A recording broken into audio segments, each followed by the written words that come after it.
성탄절이 3일 앞으로 다가왔습니다. 제가 초등학교 다닐 때 그 성탄절은 1년 중에서 가장 기다리는 날 중에 하나였습니다. 그 당시 TV도 없었기 때문에 이제 성탄절 날 교회에서 이제 하는 행사들이 가장 재밌고 즐거웠습니다. 특히 성탄절 날에는 이제 과자를 하나씩 나눠줬는데 그게 너무나도 기다려지고 너무나도 그 과자가 맛있었습니다. 요즘은 교회 밖에서 성탄 분위기를 거의 느낄 수 없습니다. 교회 앞에 성탄 추리 한 것도 거의 이제 볼 수가 없고 캐롤송도 거의 들을 수 없습니다. 이 캐롤송이 거리나 이 방송에서 사라진 이유가 이제 저작권 때문이라고 하는데 이 성탄에 대한 사람들의 관심이 적어졌기 때문이 아닌가 생각됩니다. 교회 밖에서는 이제 성탄절을 이제 느낄 수 없지만 우리 교회 안에서 성탄절을 충분히 느낄 수 있어서 얼마나 감사한지 모릅니다. 온 교인들이 이제 한 달 동안 이제 성탄절을 준비하는데 연말에 바쁜데 뭐 이런 준비를 꼭 해야 되나 하는 생각이 들 수 있지만 우리가 이렇게 하지 않으면 성탄의 기쁨과 은혜를 누릴 수 이제 없습니다. 마음과 시간과 수고가 가야 축복을 누리게 되기 때문입니다. 기업에서 이제 신입사원을 채용할 때 이미 이제 뽑을 사람을 확정해 놓고 형식적인 채용 절차를 진행하는 경우가 있습니다. 이 국회의원이나 고위공직자가 이제 자기 자녀를 인사청탁하는 경우인데 그런 사실을 모르는 이제 구직자들은 이제 헛수고만 이제 하게 됩니다. 뒤늦게 이런 사실이 드러나면 회사 대표나 인사청탁을 한 사람들이 구속되게 됩니다. 세상 사람들이 이제 기독교 교리 중에서 이렇게 비난하는 것 중에 하나가 예정 교리입니다. 하나님은 구원할 자를 미리 예정하시고 그들만 구원을 한다는 겁니다. 세상에는 도덕적으로 윤리적으로 바른 사람들이 많은데 그들은 다 지옥 가고 그들보다 훨씬 못한 사람들이 이 선택받았다는 한 가지 이유만으로 천국에 들어간다는 것은 부당하다는 겁니다. 그런데 예정 교리는 하나님의 지혜이고 또 하나님의 구원 방법인데 사람들은 자기 수준에서 이렇게 이해를 하면서 하나님을 비난을 하는 겁니다. 이것은 마치 어린아이가 부모님이 하는 행동이 자기에게 이해가 되지 않는다고 불평하는 것과 같습니다. 어린아이가 가지고 있는 지식은 작아요. 또 경험도 부족하기 때문에 부모님을 이해하지 못하는 부분이 많습니다. 사람이 이제 하나님과의 관계가 이제 그런 거예요. 그러한데 이 자기에게 부당하게 보인다고 하나님을 비난하는 것은 옳지 이제 않습니다. 그러니까 하나님과 우리는 달라요. 달라도 너무 다르죠. 근데 우리한테 이해가 안 된다고 내가 볼 때 옳지 않다고 하면서 하나님 막 비난하는 거예요. 이건 이제 옳지 않습니다. 기독교의 예정 교리가 이 불신자들에게 이런 오해와 비난을 받음에도 불구하고 예정 교리는 기독교에서 가장 중요하고 영광스러운 교리입니다. 우리가 예정 교리를 깨닫기만 하면 하나님께 찬양과 영광을 돌리지 않을 수 없습니다. 우리가 구원받고 복을 받는 이유도 예정 교리 때문입니다. 우리는 지난 시간에 이 하늘에 속한 모든 신령한 복이 우리에게 주어졌다고 이제 한 것을 살펴보았습니다.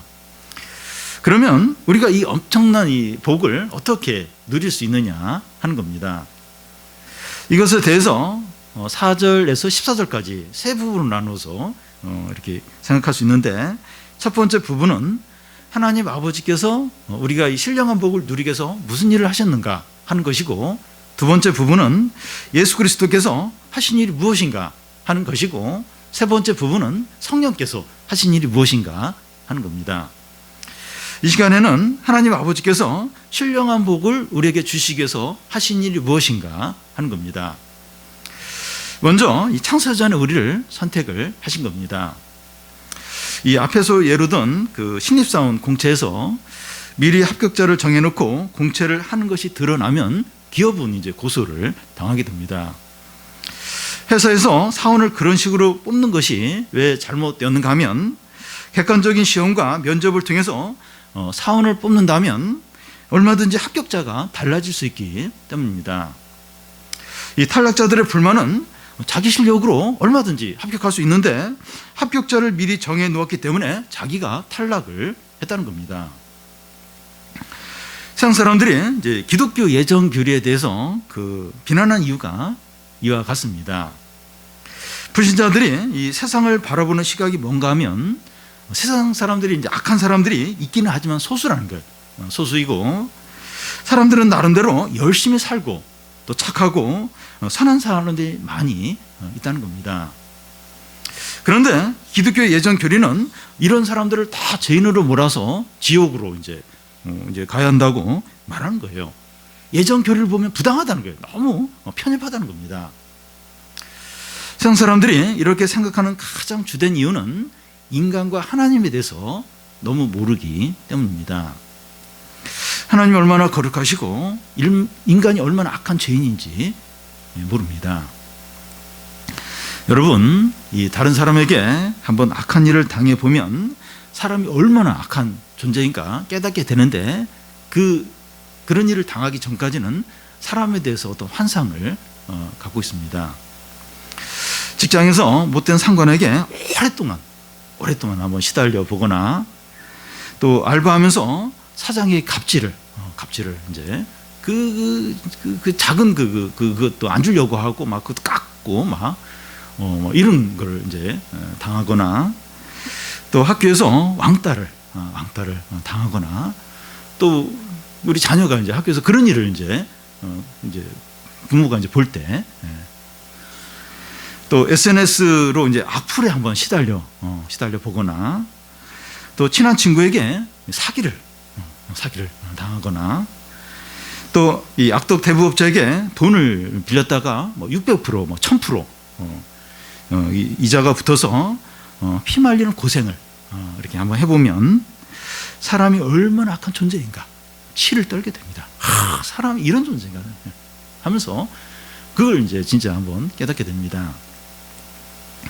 사람이 어떤 존재인가 하는 것에 대해서 성경만큼 정확히 말하는 것이 없습니다. 로마서에 보면 의인 없나니 하나도 없고 저의 목구멍은 열린 무덤이고 그들의 입술에는 독사의 독이 있고 그들의 발은 피를 흘리는데 빠르다는 겁니다. 마가복음에 보면 예수께서 사람 안에 뭐가 있는가 이렇게 말씀한 적이 있는데 악한 생각 곧 음란과 도둑질과 살인과 간음과 탐욕과 질투와 비방과 교만과 우매함이라는 겁니다. 창세기 보면 하나님께서 사람의 악함을 보시고 사람 지은 것을 후회한다 이런 내용이 나오는데 이게 무슨 말인가 하면 사람이 짐승보다도 못하다는 겁니다. 이 동물의 왕국 같은 이제 프로를 보면 사자는 배가 부르면 옆에 사슴이 놀고 있어도 공격을 안 해요. 잡아먹으려고 하지 않습니다. 근데 사람은 배가 불러도 돈이 많은데도 얼마나 욕심을 내면서 다른 사람의 소유를 빼앗으려고 하는지 모릅니다. 평생 먹고 살 돈이 있어요. 그런데도 나는 돈이 없다는 거예요. 나는 부자가 아니라는 겁니다. 저 100억 가진 사람, 1000억 가진 사람 보면 나는 너무 가난하다는 거예요. 그러면서 또 막 불법을 써가면서 그렇게 자신의 재산을 모으려고 하는 게 인간입니다. 뉴스에 나오는 범죄들을 보면 짐승보다도 못한 사람을 이제 보게 돼요.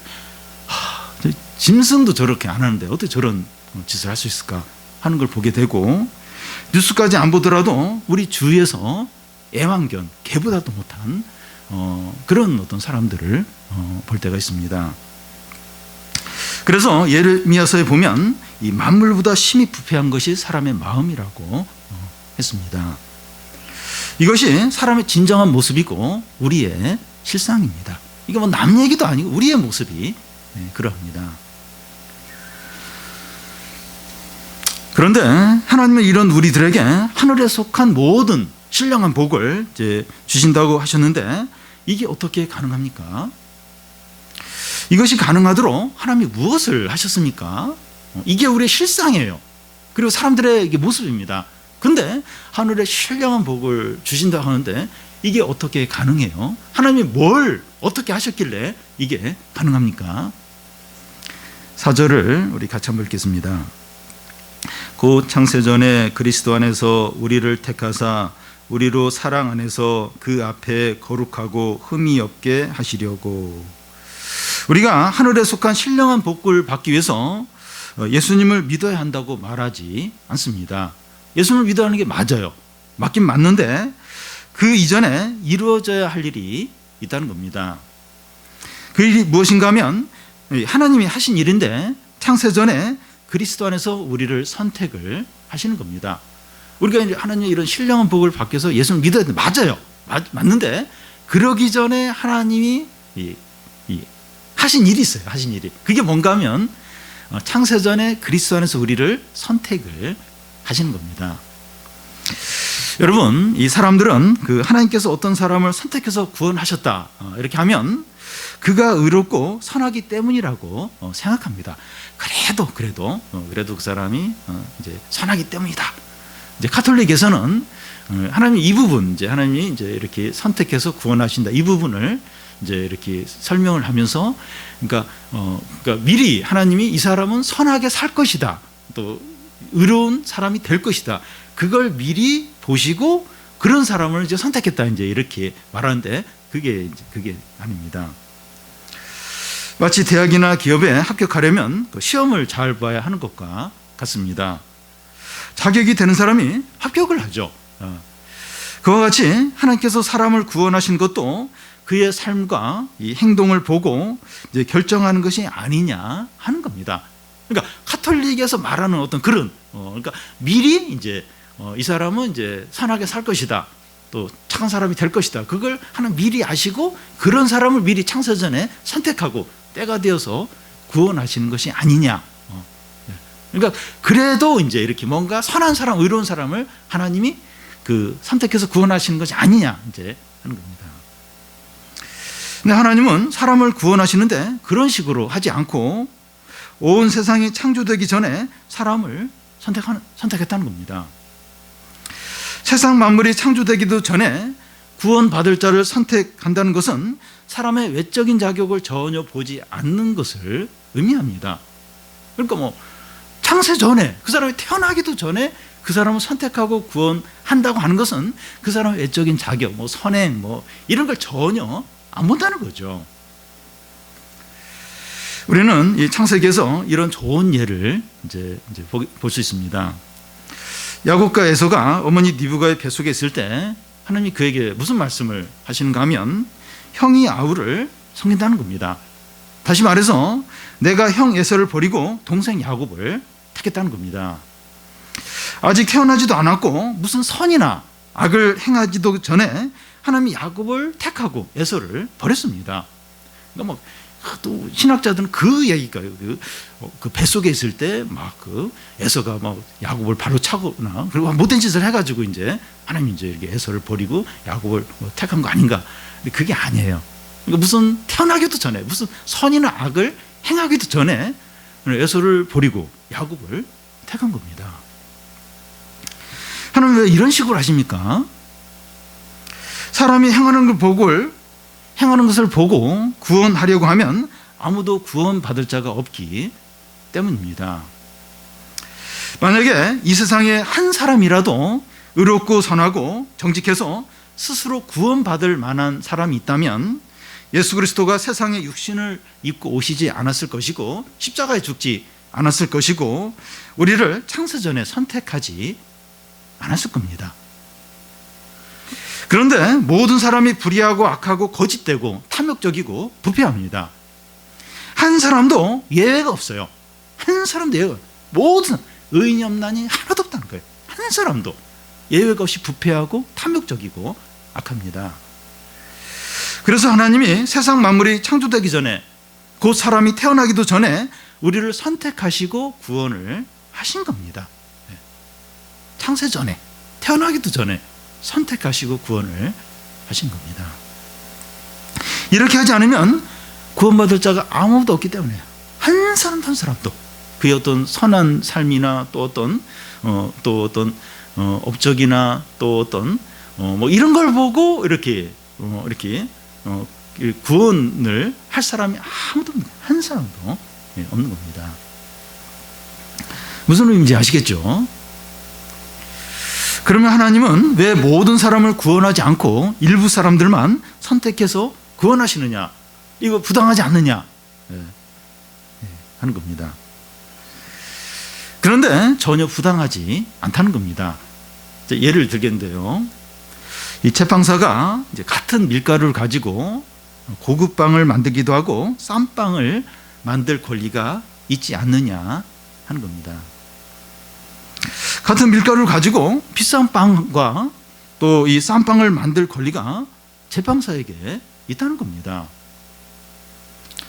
회사에서 신입사원을 뽑을 때 지원한 사람들을 다 뽑는 것이 아니라 회사에서 원하는 사람을 뽑을 권리가 있지 않냐 하는 겁니다.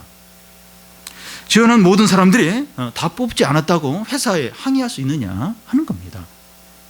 회사 오너가 자기 원하는 사람 뽑는 거예요. 다 뽑을 의미가 없는 겁니다. 그럴 권리가 제빵사에게 있고 또 회사 오너에게, 회사에게 있다는 겁니다. 모든 인간이 죄인이라 다 지옥에 갈 수밖에 없는데 하나님께서 일부를 선택해서 구원하는 것이 부당하냐? 전혀 그렇지 않다는 겁니다. 오히려 은혜죠. 다 지옥에 가야 되는데 그 죄인, 악한 자들 다 지옥에 가야 되는데 그중 일부를 이렇게 선택해서 구원한 게 은혜죠. 너무나도 감사한 일이죠. 하나님께서 창세전에 우리를 선택하시고 구원하셨다는 것이 얼마나 감사하고 큰 은혜인지 모릅니다. 하나님이 우리를 선택하셨기 때문에 말씀이 들리고 기도가 되고 하나님의 뜻에 순종하게 되고 찬양과 예배와 기도가 우리에게 기쁨과 회복이 됩니다.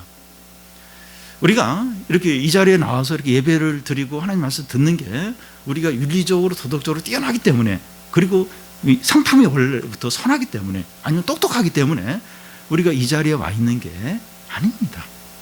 그게 아니에요. 우리의 학교 생활과 직장 생활과 진로 문제와 결혼 문제와 자녀 양육과 돈 사용에서 세상 사람들과 다른 이유가 하나님의 선택하심 때문입니다. 우리가 뭔가 남들보다 특별한 뭔가 있어서 뛰어나서 우리가 그들과 다른 어떤 삶을 사는 게 전혀 아닙니다. 하나님 우리를 선택하셨기 때문에 우리가 사람들과 다른 길을 가고 있는 것이고, 또 예배도 드리고 찬양도 하고 기도도 하고 또 말씀이 들리는 거예요. 들리고 또 이렇게 하나님의 은혜를 누리면서 살 수 있는 거죠. 우리와 세상 사람들의 모든 차이들이 하나님의 선택하심에서 오는 겁니다. 그래서 우리의 신앙과 삶은 우리의 마음 상태나 또 노력이나 또 주위 상황에 달려 있다기보다는 하나님이 하신 일에 달려 있습니다. 하나님 아버지와 예수 그리스도가 하신 일에 전적으로 달려 있습니다. 이것이 왜 이제 중요한가 하면 우리는 수시로 넘어지고 죄를 짓고 불신앙 가운데 빠집니다. 어떤 때는 내가 이제 그리스도인가 의심이 갈 정도로 악하고 죄를 짓고 탐욕적일 때가 있습니다. 만약에 우리의 신앙과 구원이 우리가 하는 것에 달려있다면 우리는 벌써 구원에서 제외가 되었을 겁니다. 우리 자신을 정직하게 생각해 보세요. 만약 내가 하는 것에 달려있다면, 하는 것에 내 구원과 모든 게 달려있다면 벌써 구원에서 제외, 10번, 100번 구원에서 제외가 되었을 겁니다. 그런데 우리의 신앙과 구원이 창세전에 하나님께서 우리를 선택하시고 예수 그리스도가 우리를 위해서 죽으신 일에 달렸기 때문에 우리의 구원이 너무나도 견고합니다. 벌써 몇 번이라도 취소가 돼야 되는데 취소가 안 되는 거예요. 여전히 하나님 은혜가 있고 여전히 또 하나님 자녀로 이렇게 살 수 있는 이유가 창세전에 우리를 선택하시고 예수 그리스도가 우리에서 죽으셨기 때문이죠. 여러분, 우리 자신의 문제에 너무 깊이 파고들거나 남과 이렇게 비교를 하거나 또 실패를 자꾸 생각하는 것은 의미가 없습니다. 하나님 아버지와 예수 그리스도가 나를 위해서 하신 일을 기억하면서 그걸 더욱 붙드는 겁니다. 물론 우리 자신을 좀 돌아보고 회개하고 그렇게 해야 되죠. 근데 어느 정도 하고 다시 하나님 아버지가 나를 위해서 하신 일들, 예수 그리스도께서 우리에게 행하신 일을 그걸 기억하고 붙드는 겁니다. 그걸 근거해서 하나님 아버지가 하신 일도 예수 그리스도가 우리에게 주신 은혜를 생각하면서 그 가운데서 이제 내 자신을 돌아보고 해결을 하는 것이지, 그냥 계속 자신을 파고 자신의 어떤 문제에 빠져 있고 막 남과 비교하면서 또 막 이렇게 좌절하고 또 자신의 실패에 대해서 막 또 막 이렇게 자기에 대해서 막 이렇게 분노하고 이게 의미가 없어요. 그것만 하면 의미가 없어요. 이거 세상 사람들이 하는 거죠. 세상 사람 자기를 파고 이제 그 의미가 없습니다. 우리는 이제 하나님 아버지가 우리를 선택하시고 예수 그리스도가 우리에서 하신 일들 그걸 기억하면서 우리를 좀 돌아보는 거죠. 돌아보면서 그러면 이제 이렇게 회복이 되죠. 회복이 되고 다시 새로워지고. 그래서 하나님 아버지와 예수 그리스도를 제외시켜 놓고 우리를 파고 막 반성하고 또 막 수양하고 고민하고 이렇게 하지 않도록 예수 그리스도와 하나님 아버지가 행하신 그걸 항상 붙들고 거기서 이제 고민도 하고 모든 것을 이제 하는 거죠. 그러면 하나님이 우리를 창세전에 선택하신 목적이 무엇입니까? 4절 중간을 보면 우리로 사랑 안에서 그 앞에 거룩하고 흠이 없게 하시려고. 하나님이 이 구원할 자를 창세전에 선택하셨다는 말을 들을 때 우리가 오해할 수 있는 것은 그러면 아무렇게나 살아도 구원받을 수 있겠네 하는 겁니다. 그렇게 생각하지 않더라도 신앙생활을 대강대강 해도 구원받을 수 있겠다 하는 겁니다. 대학 입시에서 수시로 합격한 학생들은 수능 준비를 거의 하지 않습니다. 그런 식으로 이미 구원이 확정되었다면 신앙생활을 어렵게 대가를 치르면서 할 필요가 있는가 하는 생각을 하게 됩니다. 그런데 이런 복음을 잘 모르는 거예요. 이 복음을 모르고 율법적이고 전통적인 신앙생활을 하는 사람들은 봉사를 많이 하고 예배를 빠지지 않고 술, 담배 이런 거 절대 하지 않아야 구원받을 수 있다 이렇게 믿습니다. 그래서 진짜 신앙생활을 열심히 해요. 철저하게 신앙생활을 합니다. 그런데 복음적인 말씀을 많이 들어서 예정 교리도 알고 믿음으로 의롭게 된다는 이신칭의 교리도 아는 사람은 신앙생활하면서 여유를 많이 갖습니다. 행함으로 구원을 받는 것이 아니라 믿음으로 구원을 받는 것이기 때문에 그렇게 열심히 할 필요가 없다는 겁니다. 죄를 지어도 회개하면 되니까 죄 짓는 걸 별로 두려워하지 않습니다. 이렇게 사나 저렇게 사나 우리는 창세전에 선택을 받았기 때문에 괜찮다는 거예요. 주일날 교회 가는 거 외에 세상 사람들과 다를 바가 없는데도 괜찮다는 거예요. 두려워하지 않습니다. 세상 사람 하는 거 다 해요. 그리고 괜찮다는 거예요. 왜냐하면 선택을 받았고 믿음으로 의롭게 받는 것이기 때문에 행위가 아니라는 거예요. 예수 그리스도가 내 죄를 위해서 다 미래의 죄까지 다 용서하셨다는 거예요. 그래서 주일날 교회 가는 거 외에 차이가 없어요. 다 해요. 다 똑같이 다 합니다. 그래서 괜찮다는 거예요. 안 두려워해요. 이 복음을 아는 이신칭의 교리를 아는 예정 교리를 아는 사람들이 이렇게 빠질 수 있는 이런 불신앙인 겁니다. 이 정도까지는 하지 않더라도 굉장히 여유를 많이 부려요. 괜찮다는 게 굉장한 여유를 많이 부립니다. 근데 하나님이 우리를 창세전에 택하시고 예수 그리스도께서 십자가에서 죽으신 이유는 우리가 방종을 하는 것이 절대 아닙니다. 여러분, 우리가 아마 상식적으로 양심적으로 생각해봐도 방종하도록 창세전에 우리를 선택하시고 하나님의 아들이 십자가에서 피 흘리면서 죽으셨겠습니까? 신앙을 떠나서 한번 상식적으로 양심적으로 한번 생각을 해요. 방종을 하도록 하기 위해서 그냥 대강 그냥 세상 사람과 똑같이 하면서 그러면서도 천국 이제 이렇게 천국에 들어가고 구원을 받도록 하기 위해서 창세전에 우리를 선택하시고 하나님의 아들이 그리고 고난을 당하고 십자가에 죽으셨겠느냐 하는 거예요. 한번 상식적으로 양심적으로 한번 생각을 해보라는 거예요. 그렇지 않죠. 네. 그러면 하나님께서 우리를 창세전에 선택하신 목적이 뭡니까? 4절 끝에 보면 거룩하고 흠이 없게 하시기 위해서입니다. 이 거룩은 하나님의 성품이죠. 또 흠이 없는 것은 죄가 없는 것을 말합니다. 하나님 우리를 선택하신 목적은 방종하고 대강대강 신앙생활 하도록 하기 위해서가 아니라 하나님처럼 거룩하고 죄를 짓지 않도록 하기 위해서입니다.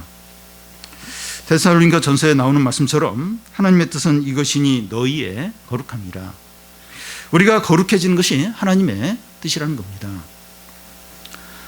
성도 여러분, 하나님이 우리를 선택하신 목적은 우리의 어려움을 해결해주고 모든 것이 잘 되도록 하기 이전에 거룩해지는 겁니다. 우리의 성품이 달라지는 거죠.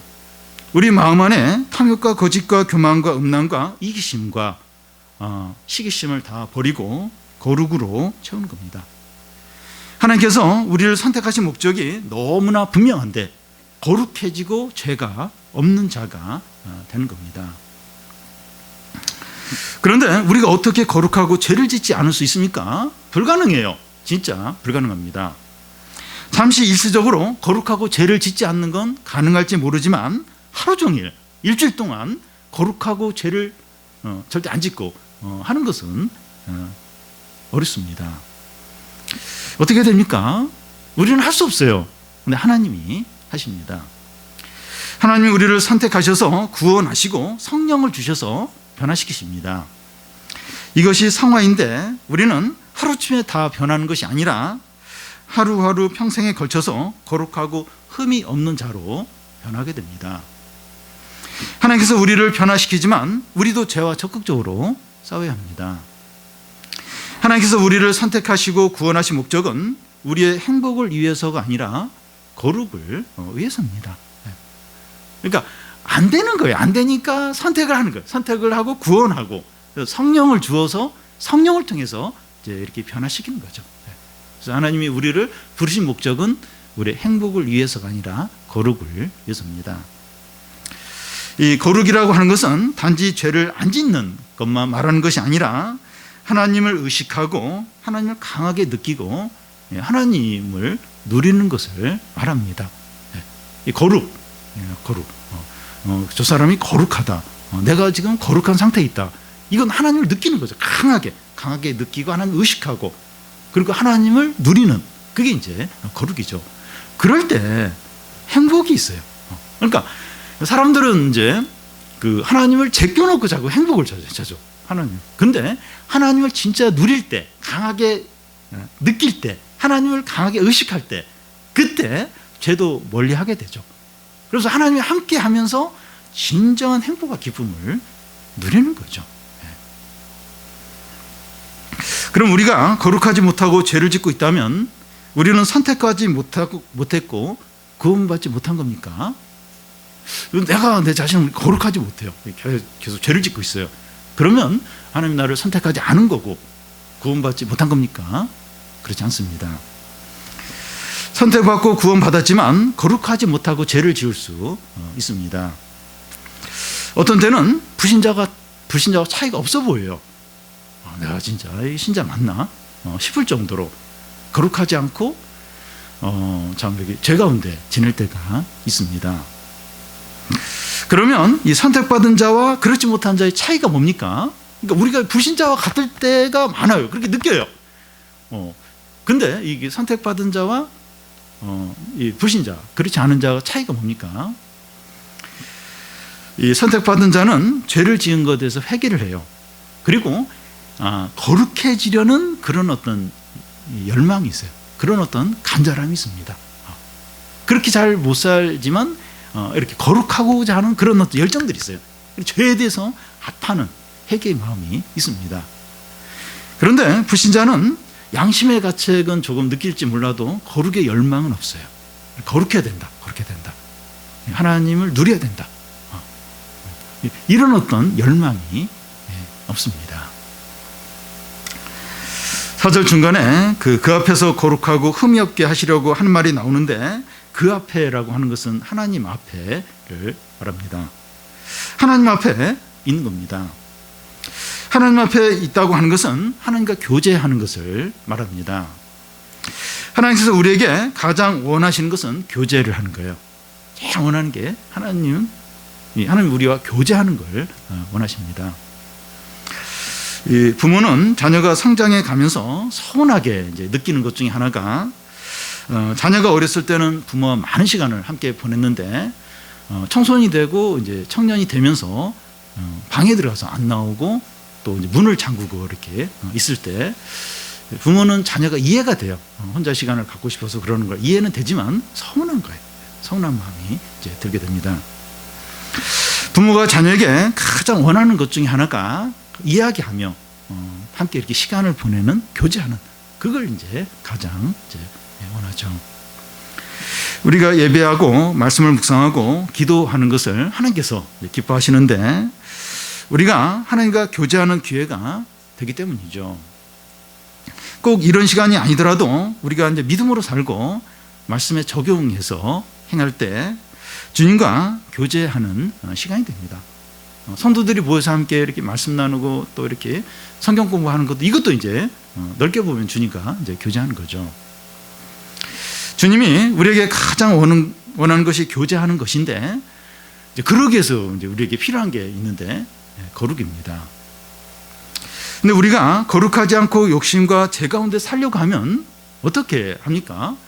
하나님 우리가 교제하고 싶어요. 근데 우리가 자꾸 죄 가운데 살고 욕심 가운데 사는 거예요.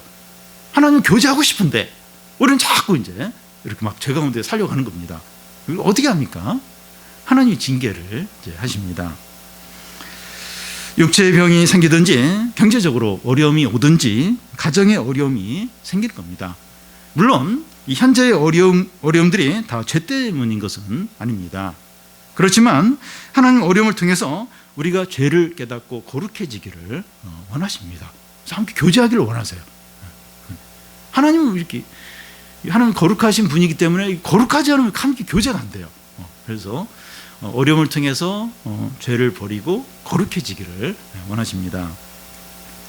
하나님을 의식하고 강하게 느끼고 이제 하나님을 누리도록 이제 하시는 거죠. 어려움을 통해서 하나님과 가까워지고 하나님을 누린다면 복입니다.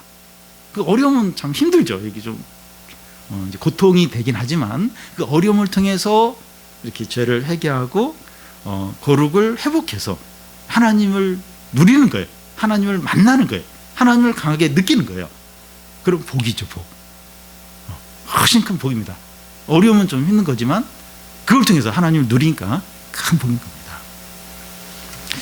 그리고 우리가 이 특정한 죄를 짓지 않았더라도 이 고난을 주셔서 거룩한 자가 되게 하십니다. 그러니까 그렇게 믿음으로 사는데도 뭐 그 사람, 그 가정 보면 계속 어려움이 닥치는 거예요. 어려움이 계속 되는 거예요. 그래서 이게 거룩한 자가 더 이렇게 거룩한 자가 되도록 그렇게 하십니다.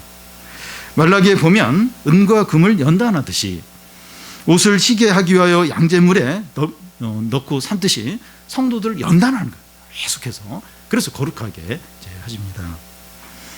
그래서 점도 흠도 없는 거룩한 그리스도의 신부로 만드십니다. 주님의 최종 목적은 그거예요. 점도 흠도 없는 이제 그리스도 신부가 되게 하시는 건데, 저 사람 신앙이 좋은데 또 내가 또 남들보다 신앙이 좋을 수도 있어요. 근데 뭐 계속 이렇게 고난과 어려움이 계속 있는 거예요. 흠도 점도 없는 그리스도 신부가 되도록 하기 위해서입니다. 우리 한 사람 한 사람을 최고의 작품이 되게 하시는 겁니다. 어떻게 저런 어떤 사람이 될 수 있을까? 저런 참 거룩한, 저는 좀 존귀한 사람이 될 수 있을까? 뭐 최고의 작품이 이제 되게 하는 거죠. 성도 여러분, 이 세상 만물이 만들어지기 전에 하나님이 우리를 선택하셨다고 하는 것은 우리 한 사람 한 사람이 온 세상보다도 더 중요하다는 겁니다. 여러분 생각해 보시죠. 그러니까 온 세상 만물이 창조되기 전에 우리 한 사람을 선택하셨다. 우리를 먼저 이렇게 선택하셨다. 그 얘기는 이 세상 만물보다 우리 한 사람이 훨씬 더 하나님께는 중요하다는 겁니다. 대학이나 대기업이나 높은 연봉이나 외모나 성공이나 부동산이나 현금 100억 원보다도 우리 한 사람이 훨씬 더 크고 중요합니다. 이런 것들이 전혀 없어도 우리 자신만으로 빛나고 가치가 있어요. 뭐 이런 것들 없어도 우리 자신 한 사람만으로도 빛나고 가치가 있습니다. 우리 성도 한 사람 한 사람이 보물 그 자체입니다. 꼭 명품 옷을 입고 그래야 이렇게 빛나고, 또 어떤 사회적인 뭐를 가져야 그래야 이제 이렇게 이렇게 빛나고, 그게 아니라 그런 거 아무것도 없어도 이제 한 사람은 보물 그 자체로 빛나고 최고의 가치를 받습니다. 이것이 얼마나 감사하고 놀라운 일인지 모릅니다. 사랑하는 성도 여러분, 절대로 방종하거나 대강대강 신앙생활하도록 하나님께서 우리를 창세전에 선택한 것이 아닙니다. 우리가 거룩한 자가 되고 하나님과 풍성한 교제를 나누고 하늘의 모든 축복을 누리도록 선택을 하신 거죠. 다음은 하나님은 기쁘신 뜻대로 우리를 예정하셨다는 겁니다. 누군가에게 선물을 줄 때 눈도 마주치지 않고 무시하듯이 주거나, 부모가 용돈을 자녀에게 주는데 땅바닥에 던지듯이 이렇게 주면 받는 사람의 마음이 상할 겁니다. 그런데 작은 선물을 주면서도 얼굴에 미소를 가득 품고 어깨를 두드리면서 손을 잡으면서 주면 작은 선물이라 할지라도 받는 사람이 굉장히 기분이 좋을 겁니다. 하나님 우리를 예정하실 때 어떤 마음으로 하셨는가 하는 것이 나옵니다. 5절을 보면 우리 같이 한번 읽겠습니다.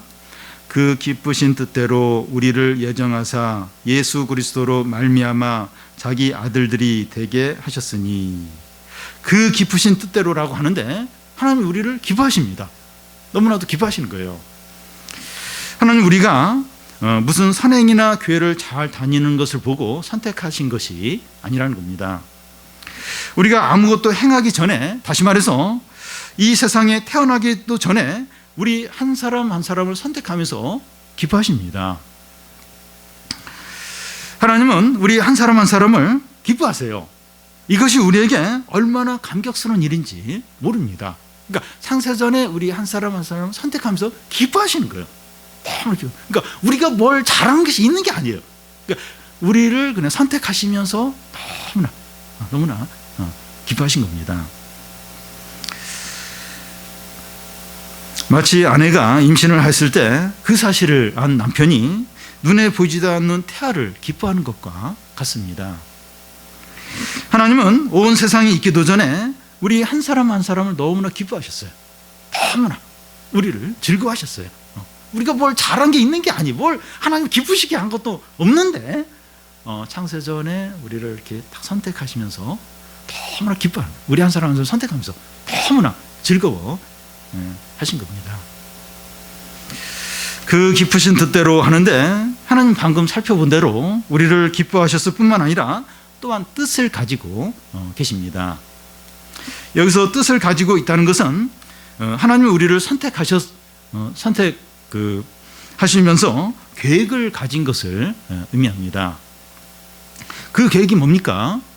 5절 중간을 보면 예수 그리스도로 말미암아 자기의 아들들이 되게 하셨으니, 이 아들들이 되게 하셨다는 겁니다.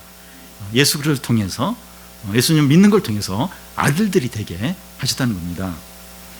여기 아들이 된다고 하는 것은 그 당시에 양자를 삼는 것을 가리킵니다. 오늘날 우리에게 그 양자라고 하는 건 부끄러워요. 또 숨기고 싶고 이제 그런 일로 이제 여겨집니다. 외국에 이제 입양을 간 그 아기가 이제 커서 어른이 돼서 이제 한국에 부모를 찾으러 이제 오는 경우가 있는데 볼 때 참 이렇게 자랑스럽다기보다는 좀 이렇게 측은한 그런 마음을 이제 갖게 됩니다. 그런데 노마 시대에 이제 입양되어 양자가 이제 된다고 하는 것은 귀가 솔깃해지고 다 남들이 부러워하는 일이었습니다. 영화 이제 배너에 보면 그 배너가 이제 노예로 이제 끌려가서 막 이렇게 그 노젓는 그 노마 군대 그 배 노젓는 그런 일을 하다가 노마 장군을 위기에서 살려줘요. 그러면서 그 장군의 양자가 됩니다. 그는 장군의 이제 아들로서 예루살렘에 돌아와서 그 아들의 권리를 당당하게 행하는 것을 볼 수 있습니다. 양자는 부모와 이제 같은 핏줄이 아니지만 친아들과 똑같은 권위와 특권과 지위를 갖습니다. 그 당시 이제 그리스 사회는 이제 신분 상승이 어려웠어요. 신분 상승이 어려웠는데 노마 사회는 상대적으로 쉬웠습니다. 그래서 노예 중에서 어느 부잣집의 양자로 한 노예가 입양됐다, 이제 이런 소문이 이제 들면 막 모든 종들이 다 부러워하는 거예요. 너무 좋겠다, 너무 좋겠다, 다 부러워하는 겁니다. 하나님 우리를 예정하면서 이제 가진 계획이 뭔가 하면 우리를 예수 그리스도를 통해서 입양하여 하나님의 아들들이 되게 하는 겁니다. 하나님의 아들은 본래 이제 예수 그리스도 한 분뿐이죠. 그런데 그리스도 안에서 우리를 하나님의 아들로 입양을 하셔서 양자로 삼으신 겁니다. 그래서 우리도 예수 그리스도가 가진 특권과 권세와 지위를 똑같이 갖는 겁니다. 예를 들면 그 예를 보면 예수님이 성령을 받아서 모든 사역을 하셨는데 우리도 그 예수님과 동일하게 성령을 받아서 하나님의 일을 합니다. 뭐 교회를 하든 교회를 섬기든지 또 다른 영혼을 섬길 때 우리도 이제 성령을 의지해서 이 모든 일을 이제 하고 있죠. 그리고 우리는 이제 하나님의 아들들이기 때문에 예수님이 하나님 아버지를 아바라고 이제 이렇게 불렀는데 우리도 아빠 하나님이라고 부르게 됩니다. 더 나아가서 우리의 지위와 특권은 하나님의 우편에 앉아서 온 세상을 다스리는 예수님과 같아집니다. 예수님이 하나님 보좌 우편에서 온 세상을 다스려요. 그게 이제 예수님의 그 자리인데 우리가 똑같은 그 자리에 앉게 된다는 겁니다. 진짜 그래요? 그렇습니다. 그 증거로 에베소서 2장 5절 6절을 볼 수 있는데 허물로 죽은 우리를 그리스도와 함께 살리셨고 또 함께 일으키사 그리스도 예수 안에서 함께 하늘에 앉히십니다. 그러니까 하늘에 이제 앉힌다.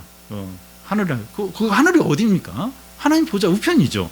예수님 앉는 그 자리에 허물과 죄로 죽은 우리를 살려서 하늘 그 보좌 우편 예수님 자리에 우리를 앉히신다는 겁니다. 그리고 우리가 기도할 때 기도를 마치면서 예수님 이름으로 기도드립니다 이렇게 하지 않습니까? 우리가 기도하는 것이 예수님이 하는 것과 동일하다는 거예요. 내가 원남이가 기도하는 게 아니라 예수님이 기도하는 거예요. 예수님이 기도드립니다. 예수님이 드리는 기도로 하나님께 받아들여진다는 겁니다. 그리고 우리는 이제 하나님의 아들이니까 상속자입니다. 대기업 회장의 이제 자녀들을 보면 젊은 나이에 전무가 되기도 하고 뭐 부회장이 이제 되기도 하고 아버지의 기업을 물려받습니다. 회장의 아들이니까 그 기업의 상속자가 되는 겁니다. 근데 우리는 하나님의 아들들이에요. 하나님 나라의 모든 좋은 것을 우리가 다 상속받게 되고 하늘에 속한 모든 복들, 신령한 복들을 다 받게 됩니다. 성도 여러분, 그리스도 안에서 우리의 변화된 신분은 대기업의 아들이나 또 최고의 권력자 아들보다 더 좋아요. 훨씬 더 낫습니다. 우리가 하나님의 아들들 곧 하나님의 자녀들이 된 것이 얼마나 복된 건지 깨닫고 누리시기를 바랍니다. 한번 생각을 해보세요. 그러니까 이거 뭐 대기업의 아들이다, 최고의 권력자의 아들이다, 이런 건 뭐 돈 이렇게 어느 정도 이거하고 차원이 달라요. 근데 우리는 하나님의 아들들이야, 아들. 하나님의 아들, 내가 하나님의 아들을 이루는 거야, 아들이야, 자녀구나. 이걸 깨닫고 이걸 누리는 거예요. 이걸 누려야 됩니다. 하나님께서 우리를 창세전에 선택하셔서 하나님의 아들이 되게 하셨는데 이렇게 하신 진정한 목적이 뭡니까? 하나님의 은혜의 영광을 찬양하도록 하기 위해서입니다. 우리 6절을 같이 한번 읽겠습니다. 이는 그가 사랑하시는 자 안에서 우리에게 거저 주시는 바 그의 은혜의 영광을 찬송하게 하려는 것이라. 우리가 하나님의 아들이 된 것은 거저 받은 것입니다. 은혜로 주어진 것이죠. 우리에게 뭔가 자격 있거나 선한 것이 있거나 또 교회 생활을 하고 봉사를 하고 헌금을 하기 때문이 아닙니다. 거저 은혜로 주신 겁니다. 우리가 창세전에 선택받고 태어나기 전에 그 예정되었다는 것이 이런 의미죠. 그러니까 우리가 뭐 태어나서 이제 뭔가를 해서 이제 우리가 구원을 받았다면 공로가 될 수 있는데 창세전에 태어나기 전에 우리를 선택하셨다는 것은 그냥 그저 은혜로 이제 이 모든 것을 이제 주신 것을 이제 의미하는 거죠. 여러분, 하나님은 이 모든 것을 통해서 자신의 영광을 나타내시면서 자신의 은혜와 영광이 찬양받기를 원하셨습니다. 어떤 가난한 가정에 그 희귀병을 앓는 아이가 있는데 어떤 사업가가 치료비 전액을 대주면서 수술받고 건강하게 이제 했다면 은혜이죠. 이 아이의 부모는 그분에게 막 감사합니다, 감사합니다. 그걸 수없이 이제 감사를 할 겁니다. 죄와 허물로 멸망할 수밖에 없는 우리들을 창세전에 선택하시고 하나님의 아들들이 되게 하신 하나님께서 우리에게 기대하는 게 뭡니까? 봉사를 죽도록 하거나 우리의 모든 재산을 다 바치는 것이 아닙니다. 하나님의 은혜를 온 마음으로 감사하고 찬양하는 거죠. 하나님의 영광을 한없이 높이고 기뻐하는 겁니다. 성도 여러분, 만약 우리가 이런 말씀을 들으면서 마음이 냉랭하고 아무 느낌이 없다면 우리는 그리스도인이 아닐지 모릅니다. 우리가 얼마나 죄인인가 이걸 모르고 하나님의 은혜를 받은 적이 없어서, 그래서 우리가 참 냉랭하고 아무 느낌이 없을 수 있습니다. 우리가 철저한 죄인이고 버려진 자였는데 선택받아서 하나님의 아들이 되었다면 마음이 뜨거워지고 감사하고 찬양이 나오지 않을 수 없습니다. 여러분, 우리 자신을 한번 보시기 바랍니다. 우리를 한번 정직하게 보십시오.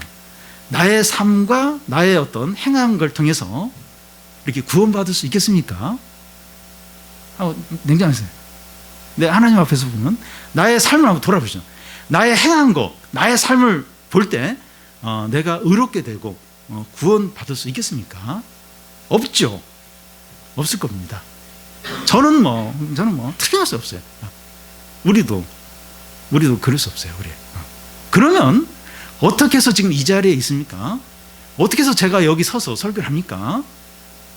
그럴 자격이 안 되는데, 죄인인데, 철저한 죄인인데 어떻게 해서 우리가 이 자리에 있고 제가 여기서 설교를 합니까? 선택에서 선택, 창세에서 선택을 한 거죠. 그리고 그냥 거저 준 거저, 은혜 준 거죠. 하나님의 아들이 뭐 자격이 있어서 하나님의 아들이 된 겁니까? 거저 은혜로 주신 거죠. 우리 죄에 대해서 철저히 심판받고 멸망하고 지옥에 가고 하나님의 모든 진노를 받아야 되고 예수님 십자가에서 당하신 그거 몇백 배를 심판을 당해야 되는데 그거 하나도 당하지 않고 예수님이 그거 다 대신 지시고 우리는 이렇게 구원받아서 은혜 가운데 이렇게 살 수 있는 이게 오로지 주님의 선택이고 은혜라면 우리가 여기에 냉랭하고 아무런 감사도 없고 기쁨도 없고 그게 이렇게 가능하겠습니까? 그럴 수가 없죠. 성탄절이 곧 다가오는데 성탄절은 하나님의 아들 예수 그리스도가 우리 죄를 위하여 세상에 오셔서 고난당하시고 죽으시고 부활하신 것을 기념하는 날입니다. 우리가 지금 기뻐하고 행복하고 복된 삶을 사는 이유가 예수 그리스도 때문이죠. 우리가 온 마음과 힘을 다하여 하나님 아버지와 예수 그리스도를 찬양하고 노래하고 감사해야 되지 않겠습니까? 우리 안에 감사와 기쁨과 찬양이 가득해야 되지 않겠습니까? 우리가 하나님 아버지와 예수 그리스도께서 우리를 위해서 행하신 일을 바라보면서 현재 아무리 절망적이고 큰 어려움이 있고 힘들더라도 감사하고 기뻐하고 찬양하는 우리 성도들이 다 되시기를 바랍니다.